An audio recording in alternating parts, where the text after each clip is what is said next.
The Xyron Create-A-Sticker Sticker Maker is perfect for all your paper crafting needs. To unload and reload new cartridges is super simple. Open it, pop out the old cartridge, and then pop in your new cartridge. Close the top lid, and then all you have to do is turn the dial on the right-hand side. Loading the Create-A-Sticker is super simple. Just pop in the element that you want to make a sticker into the front, and then turn the dial. Tear off the back piece, and now your new item is a sticker.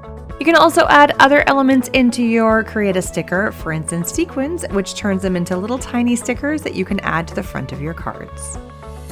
Paper strips are a breeze with the Create-A-Sticker. Just load them in, tear off the back piece, and then add them to your front of your card for a great way to use up all your paper scraps. Ribbons and trims are super simple to use with the Create-A-Sticker. Load them in, run them through, tear them off, and apply them to your projects.